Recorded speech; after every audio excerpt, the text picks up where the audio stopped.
Bismillahirrahmanirrahim. Wassalatu wassalamu ala Muhammadin wa ala alihi wa sahbihi ajma'in. Subhanaka la ilma lana illa ma 'allamtana innaka antal alimul hakim. Alhamdulillah wa syukurillah yang telah mengumpulkan kita lagi di masjid yang kita cintai, Masjid Al-Ukhuwah. Hari ini insyaAllah kita akan mulai fiqih puasa supaya mempersiapkan diri untuk masuk bulan Ramadan. Karena yang sisa dari umur kita untuk masuk bulan Ramadan itu hanya mungkin 1,5 bulan kalau nggak salah. Kita sekarang sudah menikmati bulan Rajab, setelah itu bulan Sya'ban, dan insya Allah kita sama-sama akan memasuki bulan Ramadan. Dan setiap kali Rasulullah sallallahu alaihi wasallam masuk bulan Rajab, di dalam bulan Rajab Rasulullah berdoa. Doanya apa? Allahumma barik lana fi Rajab wa Sya'ban wa ballighna Ramadan. Apa artinya itu? Rasulullah sallallahu alaihi wasallam seolah-olah berdoa kepada Allah Subhanahu wa taala supaya amal saleh yang disiapkan, mempersiapkan diri, mempersiapkan fisik, mempersiapkan ilmu dan pikiran, mindset, supaya kita masuk bulan Ramadan dengan sungguh-sungguh, dengan motivasi yang luar biasa, supaya kita mampu panen pahala yang diberikan dari Allah kepada kita di bulan Ramadan. Sebelum kita membahas tentang fikih puasa, izinkan saya menyampaikan satu kisah yang akan menunjukkan kepada kita semua betapa penting itu bulan Ramadan. Rasulullah sallallahu alaihi wasallam bersama sahabatnya ikut berjihad.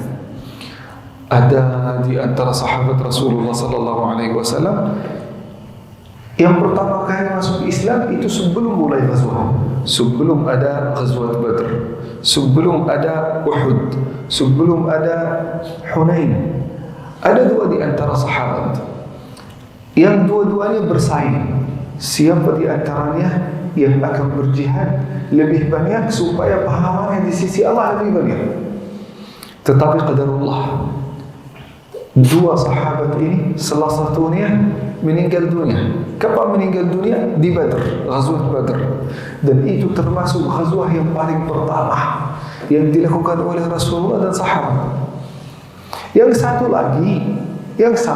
lagi meninggal dan mati syahid di ghazwat Uhud, kurang lebih mungkin 2 tahun setelahnya. Nah, ada seseorang yang lain, sahabat yang ketiga, melihat mereka berdua di mimpi, di dalam mimpi melihat sahabat yang berdua. Salah satunya derajatnya di dalam surga lebih rendah di antara saudaranya. Dan bedaan di antara saudaranya ini, di antara dua orang ini, bedaan kama baina as-samai wal ardh, sebagaimana bumi dan langit. Jadi di dalam surga itu ada beberapa derajat, ada beberapa kategori. Ada surga nomor 1, ada nomor 2, ada nomor 3. Sebagaimana yang disebutkan di dalam Al-Quran, ada surga namanya An-Na'im, ada surga yang namanya Al-Khuld, dan surga yang paling atas, yang paling tinggi, yang paling mulia, yaitu Al-Firdaus Al-A'la. Al-Firdaus Al-A'la. Sahabat ini melihat dua sahabat yang dua-duanya mati syahid, dua-duanya sahabat Rasul, dua-duanya berilmu, dua-duanya orang saleh, dua-duanya berjihad fi sabilillah. Tetapi salah satunya lebih tinggi derajatnya dibandingkan dengan yang satu lagi. Apa kata Rasulullah sallallahu alaihi wasallam? Kata Rasulullah, la'alla al-akhir adraka Ramadan. Karena dua-duanya berjihad, dua-duanya orang saleh, dua-duanya sahabat, kenapa salah satunya lebih baik daripada yang satu lagi? Kata Rasulullah, li'annahu adraka Ramadan. Karena yang hidup sampai ghazwat Uhud itu mampu hidup 1 Ramadan lebih dibandingkan dengan saudaranya. Jadi Allah Subhanahu wa taala meningkatkan derajatnya di dalam surga. Jadi kalau kita diberi umur yang panjang, sihat wal afiat, masuk bulan Ramadan, kita bisa berpuasa, qiyamul lail, melakukan salat tarawih, melakukan amal saleh, maka Allah Subhanahu wa taala akan meningkatkan derajat kita di sisinya.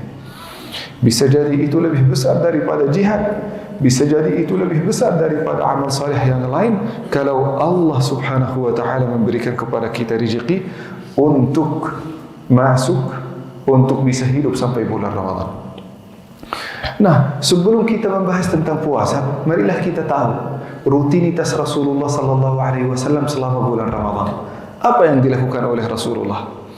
Dari itu kita bisa dapat kesimpulan tentang fikih puasa secara umum. Rasulullah sallallahu alaihi wasallam memulai hari ini dengan qiyamul lail. Kalau kita melihat dalam agama Islam, bismillah, bismillah, bismillah, bismillah. Ya. Dalam agama Islam kita mulai hitung hari itu dari salat maghrib. Tetapi marilah kita hari ini hitung dari salat subuh supaya kita tahu rutinitas Rasulullah sallallahu alaihi wasallam dalam bulan Ramadan. Rasulullah sallallahu alaihi wasallam sebelum salat subuh itu bangun sepertiga terakhir dari malam hari. Kalau kita hitung dari salat Isya sampai subuh itu dibagikan 3 bagian. Rasulullah sallallahu alaihi wasallam mengkhususkan bagian yang ketiga untuk melakukan apa? Melakukan qiyamul lail. Pak Ustaz, qiyamul lail itu semuanya salat? Enggak. Qiyam artinya menghidupkan. Qiyam artinya menghidupkan malam hari. Al-lail artinya malam hari. Jadi menghidupkan malam hari dengan apa? Bisa jadi dengan salat, bisa jadi dengan munajat, bisa jadi dengan menuntut ilmu, bisa jadi dengan membantu orang lain, bisa jadi dengan sedekah, bisa jadi dengan ngaji, dengan zikir. Ini semuanya termasuk qiyamul lail. Jadi kalau kita hanya berkata qiyam itu salat, maka ini tidak sesuai. Rasulullah sallallahu alaihi wasallam menyebutkan bahwasanya qiyamul lail bagian salatnya namanya tahajud. Namanya tahajud. Kalau salat aja itu namanya tahajud. Itu bagian dari qiyamul lail. Jadi qiyamul lail ini kata yang besar, di bawahnya banyak amal saleh. Kalau hanya salat itu termasuk tahajud. Wa minal laili fatahajjad bihi nafilatan lak asa an yab'athaka rabbuka maqaman mahmuda. Surat Al-Isra. Jadi Rasulullah sallallahu alaihi wasallam bangun sepertiga terakhir. Kenapa Rasulullah sallallahu alaihi wasallam bangun di jam tersebut? Karena Rasulullah sallallahu alaihi wasallam menyampaikan dalam hadis yang sahih, yanzilur Rabb, Allah Subhanahu wa taala akan turun ke langit dunia, akan melihat siapa yang bermunajat, siapa yang bertaubat, siapa yang berdoa. Yang berdoa, doanya akan diijabah. Yang bertaubat insyaallah dosanya akan diampuni oleh Allah Subhanahu wa taala. Yang meminta apapun dari Allah, insyaallah permintaannya akan dipenuhi oleh Allah. Jadi itu kesempatan bagi kita. Karena Rasulullah tahu pahalanya yang luar biasa, maka Rasulullah tidak pernah meninggalkan waktu tersebut. Jadi bangun sekitar 2:30 atau jam 2 sampai subuh. Kadang-kadang berdiri untuk melakukan salat qiyamul lail sampai membacakan 1 juz, 2 juz, 3 juz. Diriwayatkan oleh Aisyah radhiyallahu anha, kalau Rasulullah berdiri untuk melakukan salat tahajud, berdiri ini lama, hatta tatafattara qadamah, sampai kakinya itu terlihat terluka oleh Aisyah radhiyallahu anha. Luar biasa. Kira-kira ibu-ibu, bapak-bapak, kalau salat tahajud berapa lama salatnya? Kalau Rasulullah kadang-kadang diriwayatkan oleh Abdullah bin Abbas, salat tahajud suatu hari Abdullah bin Abbas menginap di rumah Rasulullah. Menginap di rumah Rasulullah sallallahu alaihi wasallam, melihat Rasulullah bangun untuk melakukan salat tahajud. Rasulullah mulai dengan surat Al-Baqarah, dilanjutkan dengan surat Ali Imran, dilanjutkan dengan surat Al-Nisa. Ini baru 1 rakaat. Selesai surat An-Nisa, lanjut surat Al-Maidah. Selesai surat Al-Maidah, baru ruku'. Berarti berapa surat? Al-Baqarah, Ali Imran, An-Nisa, Al-Maidah. Luar biasa. Ini sudah 4 surat. Kira-kira ibu bapak kalau qiyamul lail, salat tahajud berapa surat? 4 surat juga Pak Ustaz. Surat Qul Huwallahu Ahad, Inna a'tainaka, idza jaa Nasrullahi wal fath. Apakah itu haram? Tidak. La yukallifullahu nafsan illa wus'aha. Tapi Rasulullah sallallahu alaihi wasallam sumber semangatnya adalah pahala yang luar biasa yang akan diberikan dari Allah kepada beliau. Jadi Rasulullah selesai qiyamul lail diikuti dengan berdoa, bermunajat, doa untuk diri, doa untuk keluarga, untuk istri, untuk anak, untuk kaumnya, untuk murid-muridnya. Beliau tidak pernah mendoakan diri sendiri. Rasulullah sallallahu alaihi wasallam tidak pernah berdoa hanya untuk diri sendiri. Di dalam sighah, kalau kita melihat hadis-hadis Rasulullah sallallahu alaihi wasallam di dalam Sahih Al-Bukhari, Muslim, Al-Kutubus Sittah, kita akan melihat doa yang diikuti dengan jamaah. Seperti apa? Allahumma irhamna bil Qur'an. Ada irhamni bil Qur'an, irhamni bil Qur'an, saya saja ya Allah. Ya Allah, berikanlah kepada aku rahmat karena saya sudah membacakan Al-Quran. Tetapi Rasulullah sallallahu alaihi wasallam jarang membacakan arhamni karena itu untuk diri sendiri. Rasulullah sallallahu alaihi wasallam kalau doa irhamna untuk dirinya dan seluruh kaumnya, keluarga, sahabat dan semua umat muslimin dan muslimat. Oleh karena itu kalau kita ingin berkahnya doa, kalau kita ingin diaminkan oleh para malaikat, maka kita berdoa untuk diri kita dan saudara-saudara kita. Di dalam hadis yang sahih, kata Rasulullah sallallahu alaihi wasallam, barang siapa yang berdoa untuk saudaranya, berdoa untuk dirinya dan saudaranya, yang akan doanya akan diaminkan oleh para malaikat. Apa yang akan dikatakan oleh para malaikat? Kata para malaikat, amin walaka bimithli. Apa artinya amin walaka bimithli?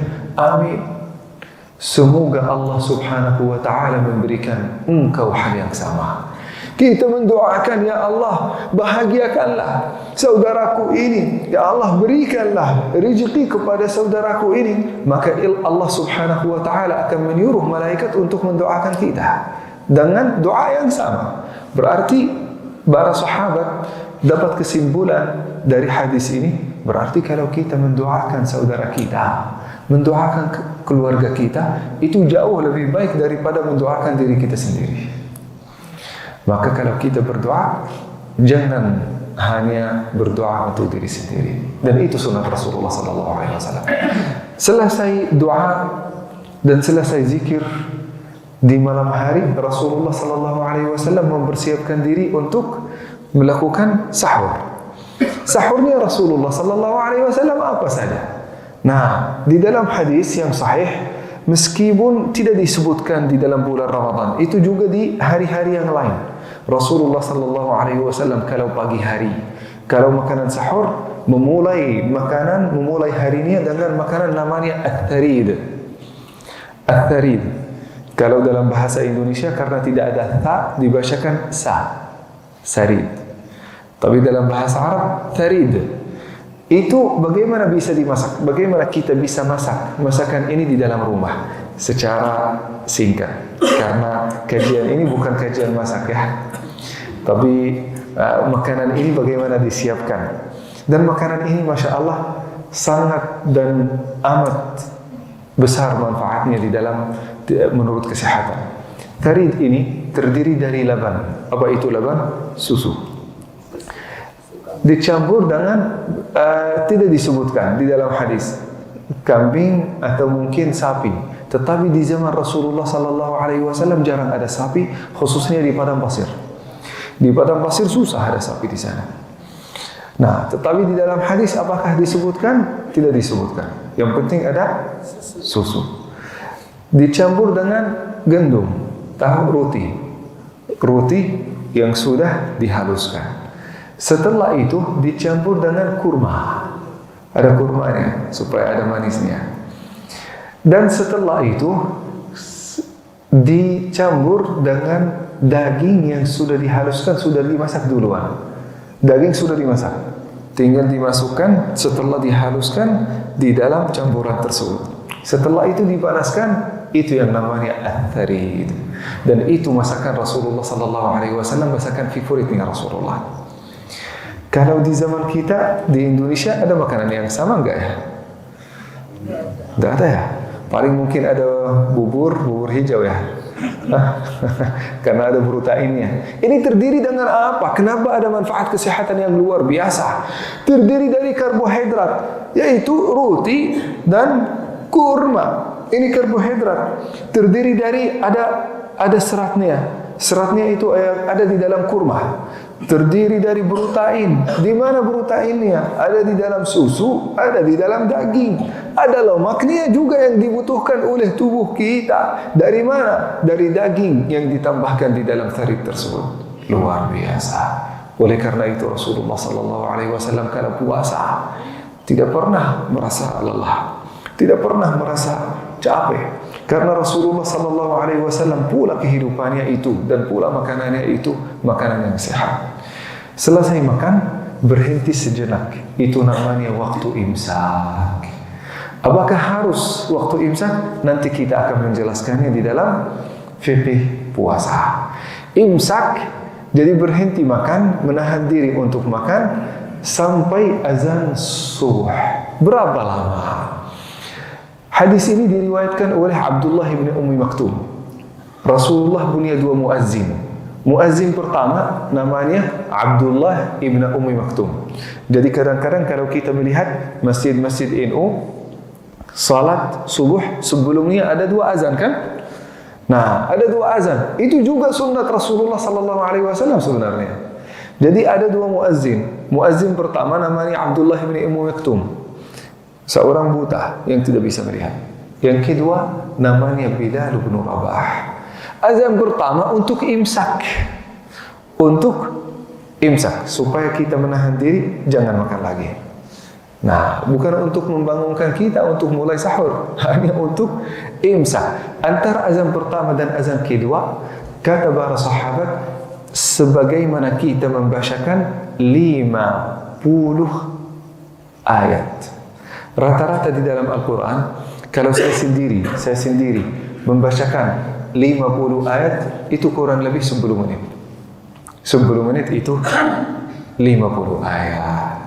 Tetapi tergantung dengan kecepatan kita. Tetapi saat saya melihat, itu average, rata-rata.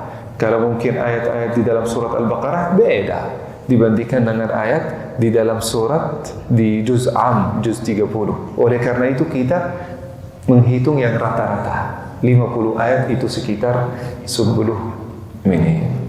Nah, waktu imsak itu menurut Imam Syafi'i termasuk mustahab atau sunnah muakkadah, sunnah yang sangat diutamakan. Tetapi menurut ulama yang lain boleh dilakukan, boleh juga ditinggalkan.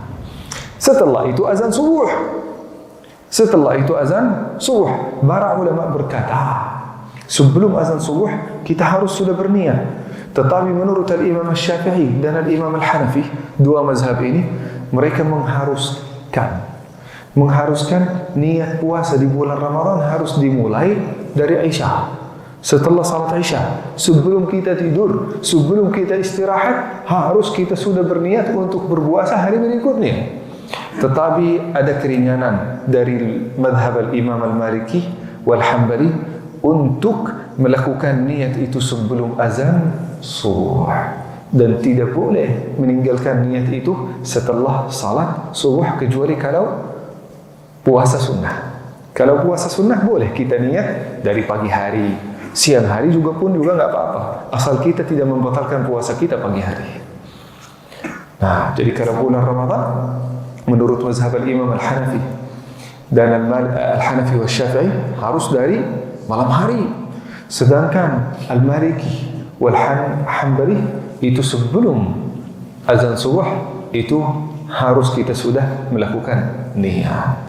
Setelah itu Rasulullah melakukan salat subuh. Di mana melakukan salat subuh? Datang ke Al-Masjidun Nabawi, Masjid Rasulullah sallallahu alaihi wasallam yang ada di Al-Madinah. Salat jamaah bersama sahabat Rasulullah sallallahu alaihi wasallam. Disitulah Rasulullah sallallahu alaihi wasallam melihat saat menjadi imam, Rasulullah balik lagi memutar balik badannya supaya melihat siapa yang datang di antara sahabat Rasulullah sallallahu alaihi wasallam. Para sahabat berkata, kami menilai, ini menurut sahabat, kami menilai orang mukmin dan orang munafik itu dari salat subuh dan salat isya. Jadi kita melihat orang beriman itu pasti akan datang salat subuh. Jadi setiap orang yang datang salat subuh itu insya Allah sudah menjadi orang beriman. Karena sahabat Rasul sudah menyaksikan setiap orang yang ikut salat subuh itu sudah beriman, maka insya Allah saya sudah menyaksikan juga bahwasanya semua yang hadir insya Allah hari ini di Masjid Al-Ukhuwah salat subuh insya Allah tercatat sebagai orang beriman. Setelah salat subuh atau sebelum salat subuh melakukan salat 2 rakaat, yaitu salat sunnah. Rasulullah tidak pernah meninggalkannya meskipun sakit, meskipun lagi musafir, meskipun lagi susah. Rasulullah tidak pernah meninggalkan 2 rakaat sebelum salat subuh. Di dalam hadis yang sahih, lam yatrukuhuma fi safarin wala hadar. Rasulullah tidak pernah meninggalkan 2 rakaat sebelum salat subuh itu, meskipun beliau dalam keadaan susah, meskipun beliau dalam keadaan musafir. Dan kalau Rasulullah melakukan 2 rakaat sebelum salat subuh, itu dijadikan rakaat yang ringan. Di rakaat pertama membacakan surat Al-Kafirun, Qul ya ayyuhal kafirun. Rakaat yang kedua, Qul huwallahu ahad. Ini 2 rakaat sebelum salat subuh. Setelah itu iqamah. Pak Ustaz, antara azan dan iqamah itu berapa biasanya? Berapa menit?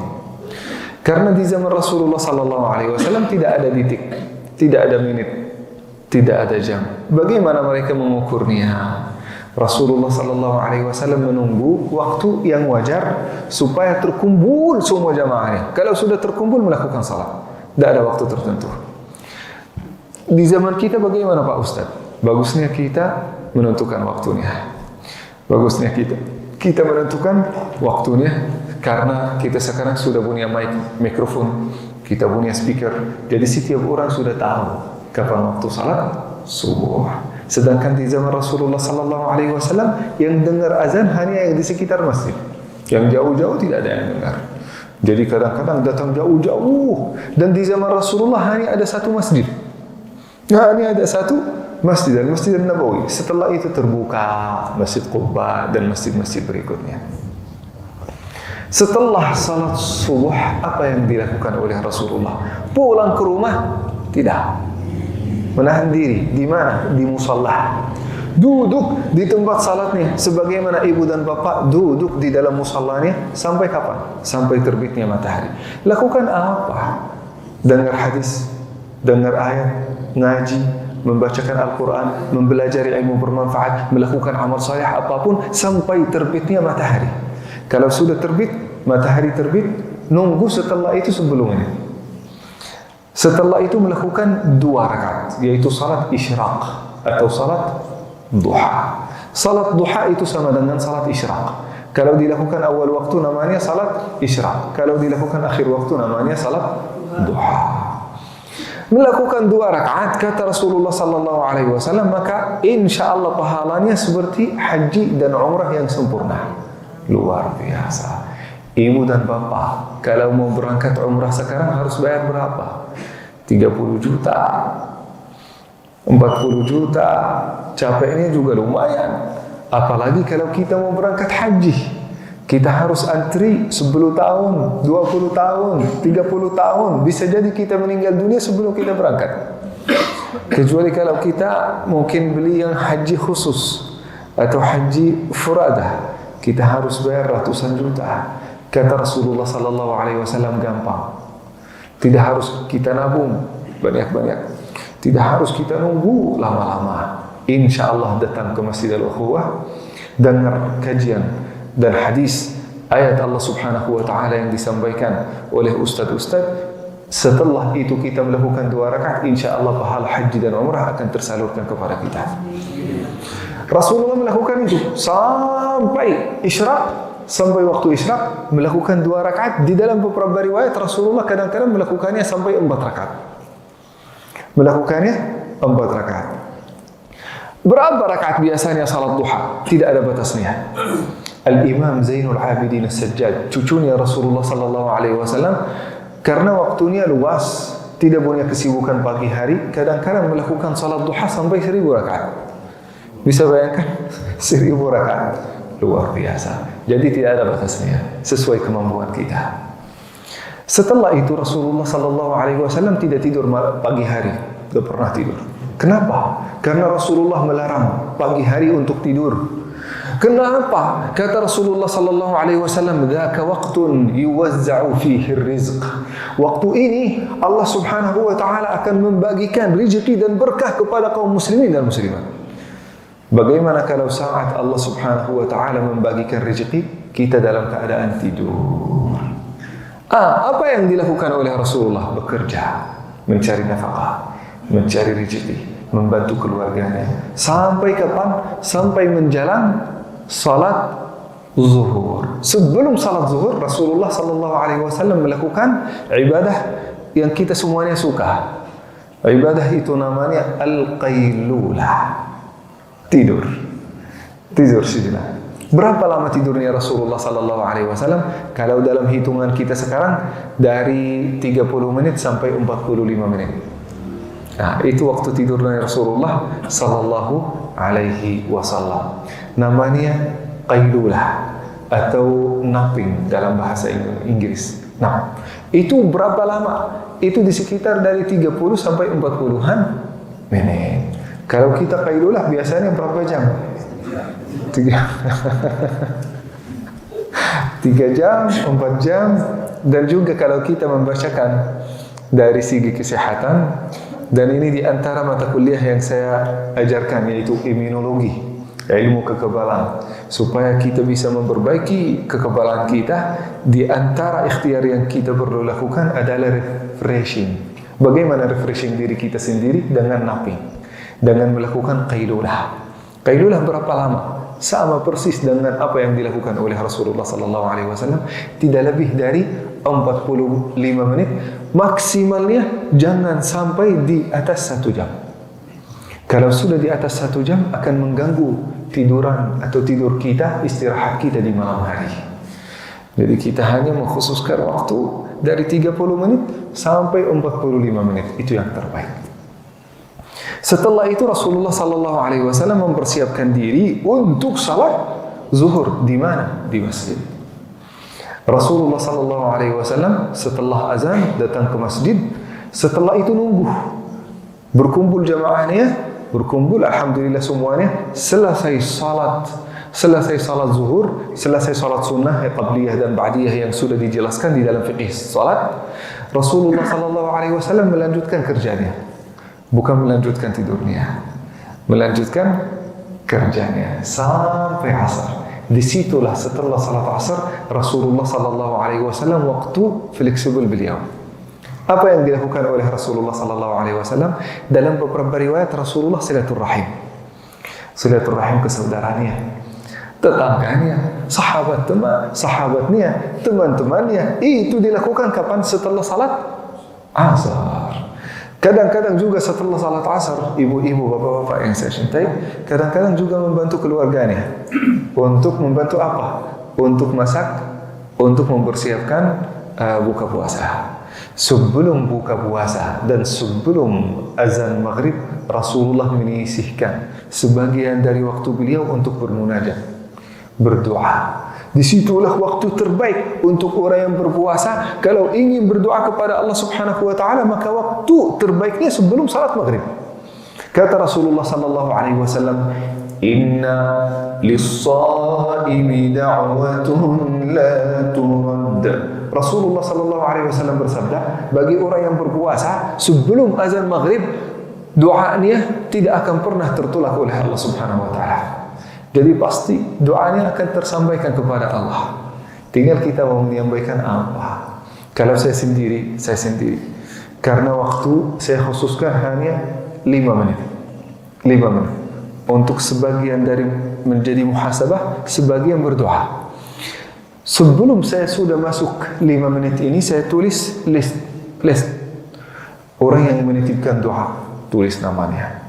Kebutuhan saya sendiri. Kebutuhan keluarga, kebutuhan orang-orang yang saya cintai, mendoakan orang-orang bidhahril ghaib. Mereka tidak tahu, tetapi saya mendoakan mereka. Itu semuanya tertulis di dalam list. Sehingga kalau dalam 2 menit, 3 menit, 5 menit itu insya Allah terisi waktunya mendoakan diri sendiri dan orang-orang yang saya kenal atau menitipkan doa kepada saya. Nah, jadi kenapa? Karena di waktu itu termasuk doa yang tidak akan tertolak oleh Allah Subhanahu wa Ta'ala. Maka kita jangan sekali-kali kita meninggalkan atau mensia-siakan waktu tersebut. Kadang-kadang kalau mungkin kita di Indonesia, kita berkumpul entah itu undangan atau mungkin bersama teman, bersama sahabat, atau kadang-kadang di masjid. Kita mungkin menghibur diri. Kita kadang-kadang juga ngobrol, chatting, saling curhat sampai azan maghrib. Ketinggalan waktu terbaik kita. Kita sudah lapar dari pagi sampai maghrib. Allah Subhanahu wa Ta'ala menyampaikan 5 menit ini sebelum azan maghrib, engkau dan ente akan insya Allah panen dari hasil puasa engkau dari pagi sampai maghrib. Kenapa kita meninggalkan waktu panen kita? Waktu itu insya Allah doa kita akan diterima oleh Allah Subhanahu wa Ta'ala dan tidak akan pernah tertolak. Di azan maghrib, Allahu Akbar, Allahu Akbar. Rasulullah sudah mempersiapkan buka puasanya. Buka puasa dengan apa? Air dan kurma. Kurmanya berapa biji? Hanya 3, bukan 30. 3 biji aja. Dan air. Kata Rasulullah sallallahu alaihi wasallam yang paling utama ar-rutab. Jadi kurma ini kalau kita melihat kurma ini terdiri. Saya dulu juga karena tinggal di Padang Pasir, tahu ini kurma ada beberapa tahap dalam kehidupan kurma ini. Kalau kurma ini masih semuanya kuning, ini namanya asab. Namanya asab. Setelah itu ada sebagian hitam dan sebagian kuning. Itu namanya balah. Namanya balah. Setelah itu semuanya sudah menjadi hitam. Sudah menjadi hitam. Setelah itu disimpan di dalam plastik sehingga kelembaban akan tersimpan di dalamnya. Itu saat masih di atas pohon, disimpan di dalam plastik sehingga akan terlihat lebih lembab. Itu namanya rutab. Itu namanya rutab. Tingkat kelembabannya sangat tinggi. Air di dalamnya itu sangat tinggi. Itu puncak dari tingkat vitamin dan manfaat kurma ada di dalam rutab. Tapi punya kekurangan, itu cepat sekali busuk. Cepat sekali busuk, harus disimpan di dalam, kalau bukan di atas pohon, harus di dalam kulkas terus. Itu yang namanya ar-rutab. Namanya ar-rutab. Itu yang disunatkan oleh Rasulullah sallallahu alaihi wasallam, yang namanya ar-rutab. Lebih sempurna kalau kita mengumpulkan rutab dengan air. Itu yang sempurna. Jadi 3 dengan air. Setelah itu kita melakukan salat dalam keadaan perut kita alhamdulillah nyaman, diri kita juga nyaman, tubuh kita juga nyaman, sehingga kita bisa khusyuk di dalam salat. Sekarang kalau kita buka puasa dengan gorengan, bala-bala, kolak gitu, kesehatan kita rusak, khusyuk kita juga buyar di dalam salat, sehingga kita berat bahkan melakukan salat maghrib, apalagi salat isya. Setelah salat maghrib, Rasulullah sallallahu alaihi wasallam mulai makan, dan menurut Rasulullah sallallahu alaihi wasallam itu sudah makanan yang berat. Makanan yang berat bisa jadi sama dengan sahurnya, bisa jadi sama. Ada susunya, ada kurmanya, ada sedikit mungkin rotinya saat itu, ada mungkin daging yang tersedia yang sesuai dengan zaman mereka di sana. Dan Rasulullah sallallahu alaihi wasallam membagikan perutnya jadi 3 bagian. Perut Rasulullah sallallahu alaihi wasallam dibagikan 3 bagian. Bukan dipotong jadi 3 potongan ya. Tapi dijadikan 3 bagian. Satu bagian untuk makanan. Satu bagian untuk diri sendiri dan satu bagian untuk bernafasan. Jadi kalau Rasulullah sallallahu alaihi wasallam sudah makan makanan yang berat, itu tidak mungkin lebih dari 1/3 perutnya. Jadi kalau kita mau makan, jangan sampai kita kenyang. Kata Rasulullah sallallahu alaihi wasallam, "Nahnu qaumun la na'kulu hatta najuu'." Kami adalah kaum tidak pernah makan kecuali kalau kita lapar. Kalaupun juga kita makan, tidak sampai kenyang. Tidak sampai kenyang. Itu makanan Rasulullah sallallahu alaihi wasallam. Jadi Rasulullah walaupun sudah makan tetap berenergi, tetap aktif. Kalau kita makan yang banyak, kadang-kadang kita merasa ngantuk. Kenapa ngantuk? Karena semua energi kita tersalurkan terarah untuk mencerna makanan yang banyak yang baru kita makan. Sehingga kita merasa lemas, kita merasa malas, bahkan mau tidur setelah makan. Dan itu termasuk hal yang paling buruk yang kita lakukan untuk kesehatan kita. Kalau kita makan rebahan setelah kita makan. Rasulullah sallallahu alaihi wasallam selesai makannya. Setelah itu melakukan salat Isya. Diikuti dengan salat tarawih. Rasulullah sallallahu alaihi wasallam melakukan salat tarawih itu berapa rakaat? Ada banyak perbedaan di antara ulama. Qaul yang pertama adalah 8 rakaat. Itu salat tarawih. Diikuti dengan salat witir, totalnya berapa? 11 rakaat. Dalam riwayat yang lain, dan ini dua-duanya dari Aisyah radhiyallahu anha. Aisyah juga meriwayatkan yang 8 rakaat. Aisyah juga di dalam hadis yang lain, Aisyah radhiyallahu anha meriwayatkan Rasulullah sallallahu alaihi wasallam salat 10 rakaat. Diikuti dengan salat witir, berarti berapa? 13. Ada riwayat yang lain. Rasulullah sallallahu alaihi wasallam melakukan salat tarawih itu 18 rakaat.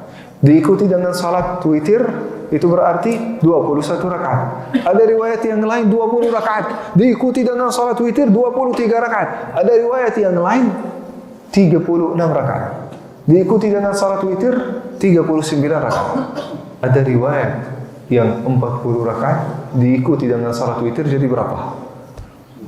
43 rakaat. Jadi ada banyak perbedaan, tetapi kebanyakan ulama sepakat atau jumhurul ulama mereka sepakat bahwasanya salat tarawih itu 20 rakaat. Tetapi yang tidak bisa sampai 20 rakaat boleh melakukan yang lebih ringan yaitu 8 rakaat.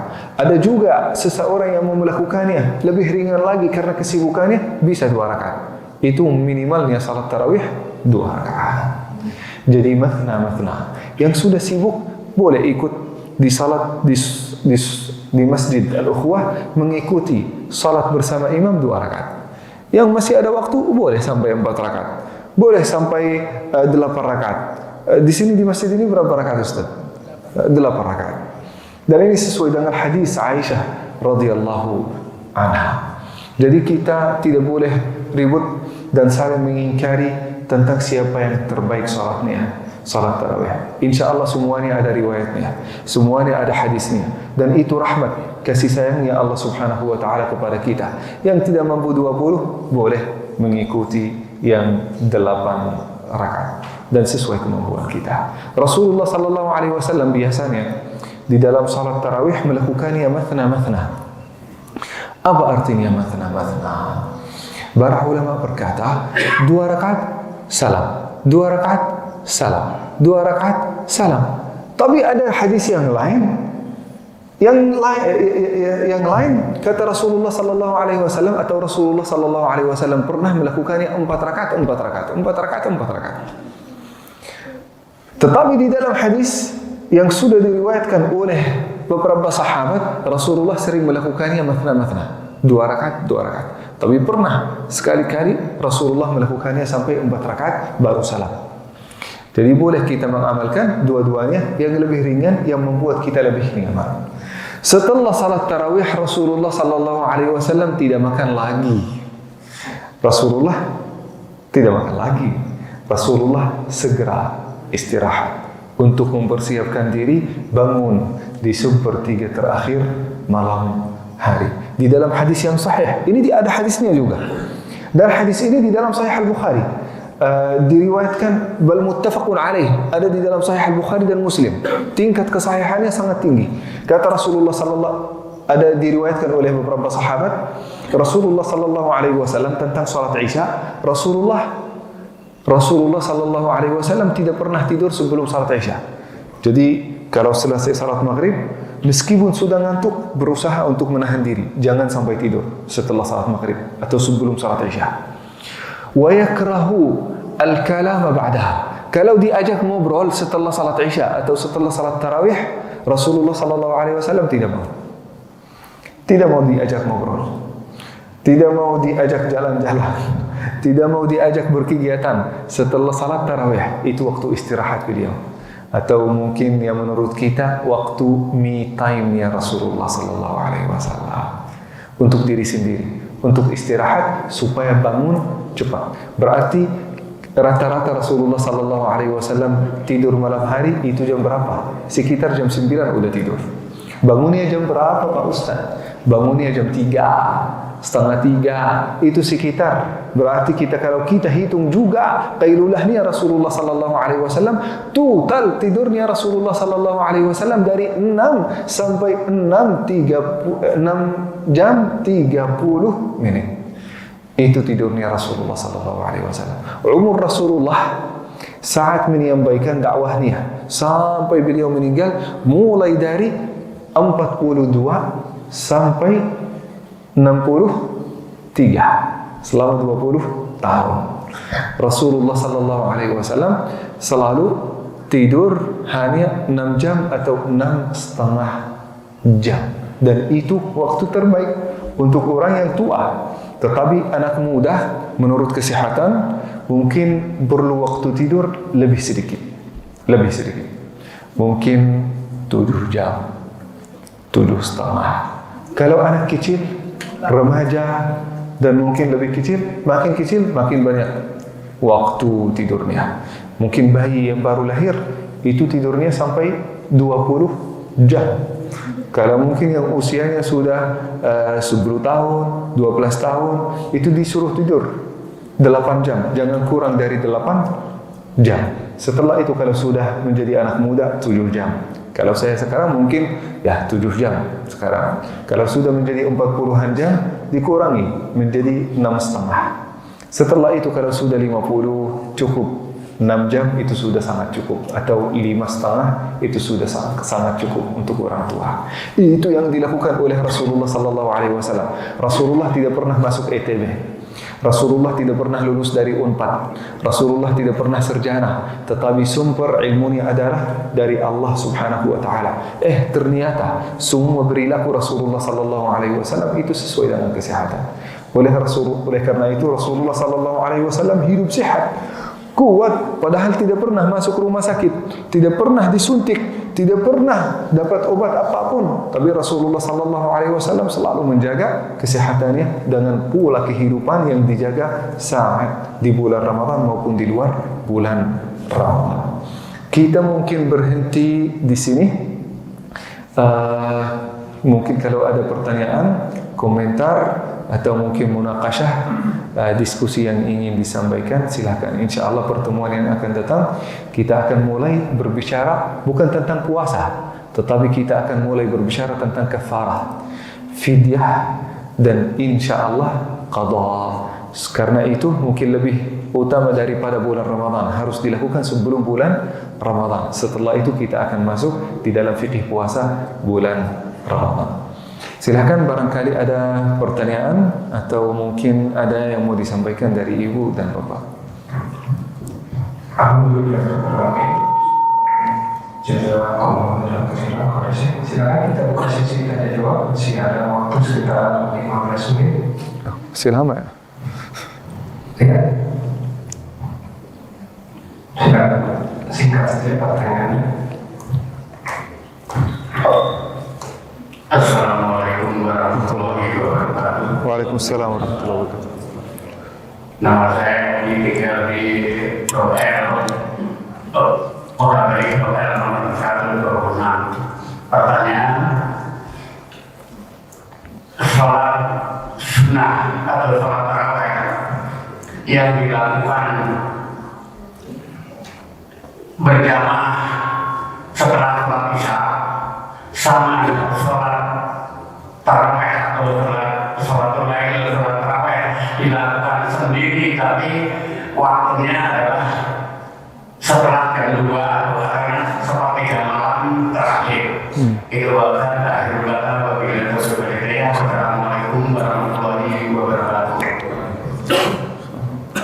Jazakallah khair, Masya Allah. Salat tarawih itu termasuk salat yang dilakukan di awal malam setelah salat Isya. Kalau di akhir malam itu namanya salat tahajud. Jadi malam hari kalau kita melakukannya di bagian terakhir itu namanya salat tahajud. Kalau di awal malam itu namanya salat tarawih. Dan dua-duanya termasuk qiyamul lail. Dua-duanya termasuk qiyamul lail. Tapi ini namanya salat tarawih, ini namanya salat tahajud. Di dalam hadis yang sahih kata Rasulullah sallallahu alaihi wasallam, "Man qama ma'al imami hatta yaq'ud, ghafara Allahu ma taqaddama lahu min dhanbihi." Barang siapa yang ikut qiyamul lail salat tarawih ini sampai akhir, sampai imam salam, "Assalamualaikum warahmatullahi wabarakatuh, warahmatullah," Allah akan mengampuni seluruh dosa yang pernah dia lakukan. Jadi, kalau awal waktu termasuk salat tarawih. Kalau akhir di malam hari itu namanya salat tahajud. Nah, itu pertanyaan Bapak? Itu maksud Bapak? Enggak. Apakah boleh dua-duanya mungkin bisa boleh dua-duanya asal kita melakukan salat witir setelah salat tahajud. Jadi salat witir itu lebih bagus, sangat direkomendasikan kalau dijadikan salat terakhir. Salat terakhir di malam hari dijadikan witir. Itu salat terakhir. Jadi kalau ada seseorang melakukan salat tarawih dan di dalam hatinya dia punya azam dan niat untuk melakukan salat tahajud, jangan melakukan salat witir dulu. Jangan melakukan salat witir dulu. Nanti lakukan salat witir setelah salat tahajud di akhir malam hari. Nah, itu maksudnya. Itu maksudnya Pak? Siap. Ya, silakan bagi yang lainnya. Ya.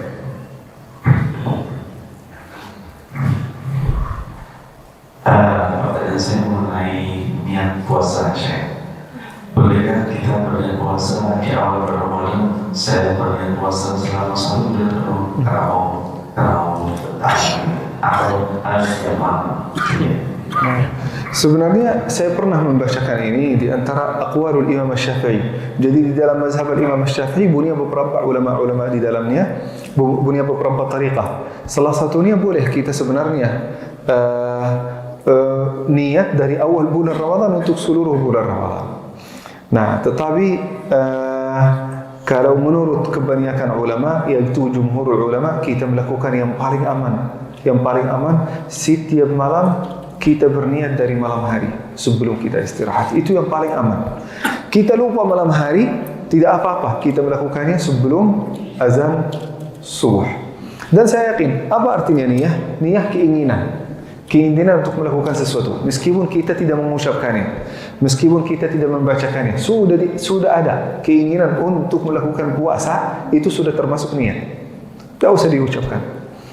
Nah, jadi kalau sudah ada niat, keinginan untuk berpuasa dari awal bulan Ramadan, itu kayaknya mungkin masuk akal ya menurut saya ya. Boleh sebenarnya, tidak ada masalah.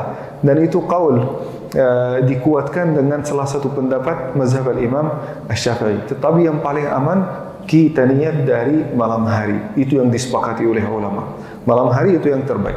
Tetapi kalau kita meninggalkannya di malam hari, menurut Imam Al-Hambali dan Al-Maliki, boleh juga kita melakukannya sebelum salat subuh. Ya, jazakallah khair. Barakallahu fiik. Silakan jemaah, masih dapat waktu. Jemaah awal atau yang lainnya?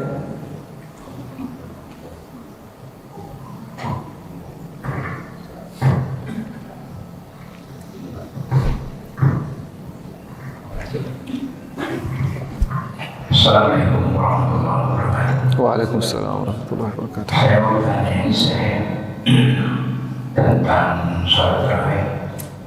Ada sholat witir.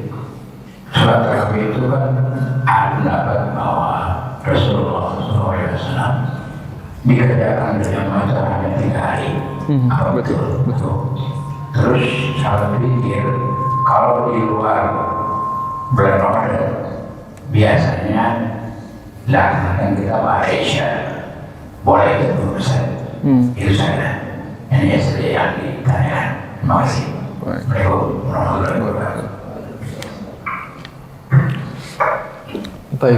ini pertanyaan sangat penting ini. Dan juga pasti akan memunculkan banyak perbedaan, Pak. Karena benar Rasulullah sallallahu alaihi wasallam salat tarawih berjamaah hanya 3 hari. Hanya 3 hari. Kenapa berhenti Rasulullah sallallahu alaihi wasallam melakukannya berjamaah? Karena Rasulullah sallallahu alaihi wasallam menyampaikan di dalam hadis, takut kalau salat tarawih ini dilakukan terus-menerus berjamaah bersama Rasulullah, nanti akan diwajibkan. Nah, supaya Rasulullah itu meringankan sahabatnya dan umatnya, maka beliau salat sendiri setelah itu. Jadi selesai 3 hari itu, Rasulullah sallallahu alaihi wasallam melanjutkan salat tarawih tapi sendirian. Dan begitu juga sahabat Rasulullah sallallahu alaihi wasallam melakukannya sendirian. Bahkan sampai zaman Abu Bakar As-Siddiq, Rasulullah sudah meninggal. Datang Abu Bakar As-Siddiq selama hampir 2 tahun ya, 2 tahun menjadi khalifah. Setelah itu Umar bin Khattab ketika menjadi khalifah, baru saat itu diadakan secara jamaah. Nah, Umar bin Khattab beliau menghidupkan. Menurut beliau ini sunnat Rasulullah sallallahu alaihi wasallam, dan insyaallah kita semuanya sepakat ya, menurut Umar bin Khattab kita semuanya sepakat ini salat sunnah, bukan salat wajib. Jadi jangan sampai ada seseorang salah faham. Dan dari zaman Umar bin Khattab sampai sekarang, alhamdulillah salat tarawih dilakukan dan tidak ada satu ulama pun yang berkata ini salat yang wajib. Nah, jadi itu mungkin niat Rasulullah sallallahu alaihi wasallam, keinginan Rasulullah untuk tidak diwajibkan salat tarawih. Baik, itu pertanyaannya. Baik. Witir dilakukan setelah Isya atau setelah tarawih. Mungkin bisa disampaikan nanti apabila setelah tahajud dilakukan lagi atau tidak. Baik.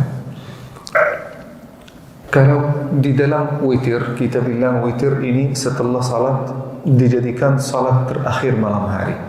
Apakah itu wajib? Tidak wajib. Tetapi itu yang paling afdal. Kalau kita melakukan salat witir sebelum tahajud, boleh enggak? Boleh saja. Tapi kurang afdal.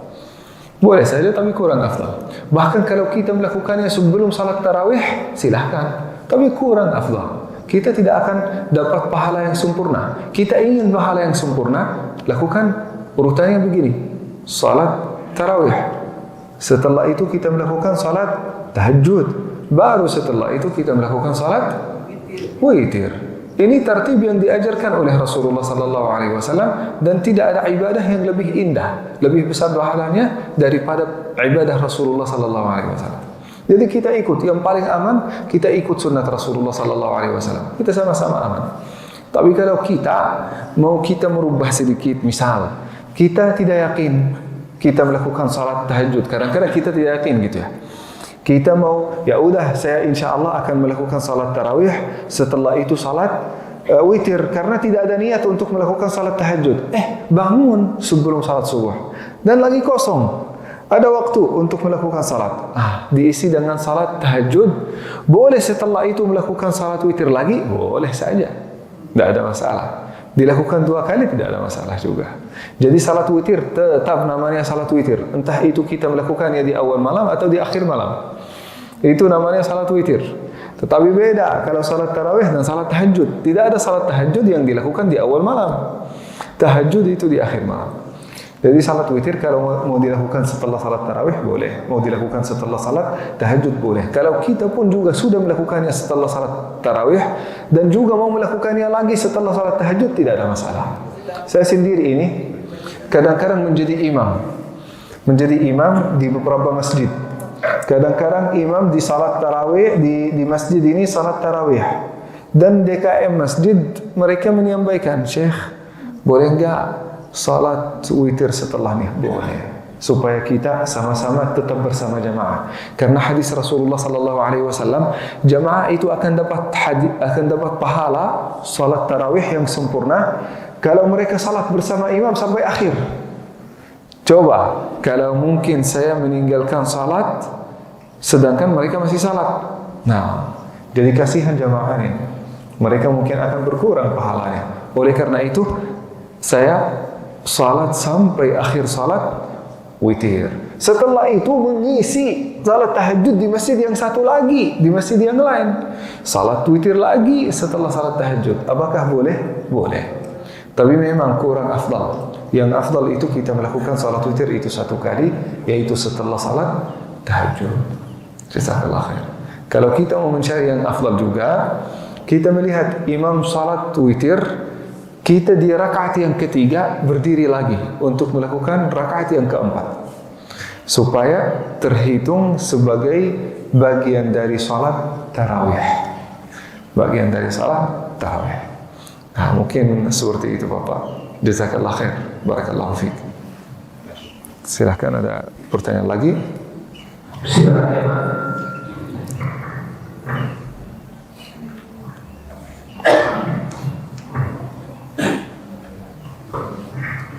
Bismillahirrahmanirrahim, Syekh. Untuk menguruskan fikih di Indonesia, mungkin juga salah satunya kita sebagai bagian dari imam. Jadi kan seringkali setiap bulan Ramadan muncul lagi para kaum yang tarawihnya seperti Cepat ya. ada yang nggak tahu seperti itu apa, tapi muncul lagi dan muncul lagi.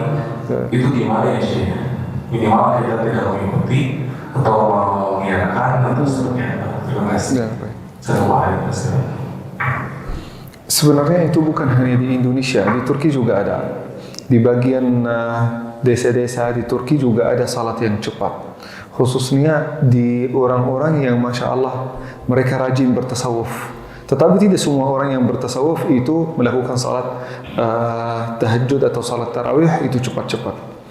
Nah, saya tidak tahu itu mungkin dasarnya dari mana gitu ya. Karena di dalam hadis Rasulullah sallallahu alaihi wasallam, la salata liman lam yatma'inna fi shalah. Salat seseorang tidak akan tercatat sebagai salat. Tidak akan diterima di sisi Allah Subhanahu wa taala kalau tidak ada itminan. Apa itu itminan? Pelan-pelan di dalam salatnya. Meskipun bacaan di dalam salat enggak apa-apa satu ayat, enggak apa-apa. Asal kita membacakannya dengan itminan pelan-pelan. Kata Imam Syafi'i, itmi'nan itu membacakan Subhana Rabbil Azim, Subhana Rabbil A'la, pelan-pelan dengan suara dan huruf-huruf yang sempurna. Itu yang namanya itmi'nan. Huruf yang sempurna saat kita membacakan surat Al-Fatihah. Alhamdulillahirabbil alamin. Ar-Rahmanir Rahim. Maliki yaumiddin. Iyyaka na'budu wa iyyaka nasta'in. Ihdinas siratal mustaqim. Siratal ladzina an'amta 'alaihim, ghairil maghdubi 'alaihim waladdallin. Itu yang paling cepat. Itu yang paling cepat.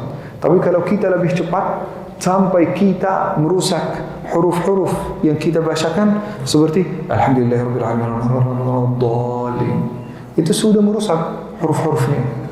Nah, menurut Imam Syafi'i ini salatnya sudah tertolak. Salatnya tertolak. Dan yang paling aneh, orang yang melakukan salat begini cepat kalau ditanya, ente mengikuti mazhab apa? Mereka akan berkata, kami pengikut Imam Syafi'i. Padahal di dalam mazhab Imam Syafi'i itu sendiri, salat itu tidak akan diterima. Syaratnya harus itmi'nan. Harus pelan-pelan di dalam salatnya. Menurut Imam Syafi'i, satu ayat pun atau setengah ayat dibacakan setelah surat Al-Fatihah itu sudah cukup. Misal, selesai, waladdallin amin. Setelah itu, idza jaa nasrullahi wal fath. Allahu Akbar. Tidak ada masalah. Menurut Imam Syafi'i. Jadi kalau mau seperti mazhab Imam Syafi'i begini, kalau mau cepat, asal kita tidak merusak makna huruf dan ayat yang diturunkan oleh Allah Subhanahu wa taala, apalagi kita sedang berdiri di hadapan Allah melakukan salat. Nah, itu perlu mungkin kita sampaikan ke orang-orang, kasihan mereka mungkin belum tahu. Mereka belum tahu. Belum tahu ini mazhab Imam Syafi'i begini, belum tahu hadis Rasulullah sallallahu alaihi wasallam, belum tahu salat yang diajarkan oleh Rasulullah sallallahu alaihi wasallam. Saat kita berdakwah, kita menyampaikannya dengan hati yang kasih sayang. Kita menyampaikannya dengan cinta. Kata Rasulullah sallallahu alaihi wasallam, faqula lahu qawlan layyinan la'allahu yatadhakkaru aw yakhsha. Saat kita menasihati orang, jangan sampai kita menyesatkan atau mengingkari. Kita tetap memahami perasaan mereka, memahami kondisi mereka, memahami juga lingkungan dan tradisi. Sehingga kita berdakwah kepada mereka sesuai dengan apa yang diajarkan oleh Rasulullah sallallahu alaihi wasallam, tanpa menyesatkan, tanpa merendahkan, tanpa membuat mereka merasakan kita lebih baik daripada mereka. Kita di dalam ini dakwah namanya watawasau. Apa artinya watawasau? Bukan mengajarkan, enggak. Watawasau, saya mewasiatkan dan saya nunggu masukan dari ente kepada saya. Watawasau artinya saling mewasiatkan. Jadi hari ini saya duduk di hadapan ibu dan bapak untuk menyampaikan wasiat. Saya pun juga harus wajib duduk di hadapan ustadz yang lain untuk dengar wasiat dari beliau sendiri, untuk belajar dari orang lain.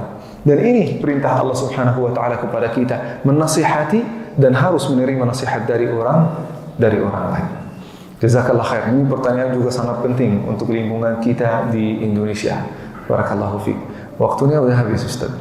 Kita berhenti di sini untuk pertanyaan-pertanyaan berikutnya seperti biasa insyaallah melalui online. Kita khatam dengan kafaratul majlis dan doa bersama. Subhanakallahumma bihamdik nasyhadu an la ilaha illa anta nastaghfiruka wa natubu ilaik.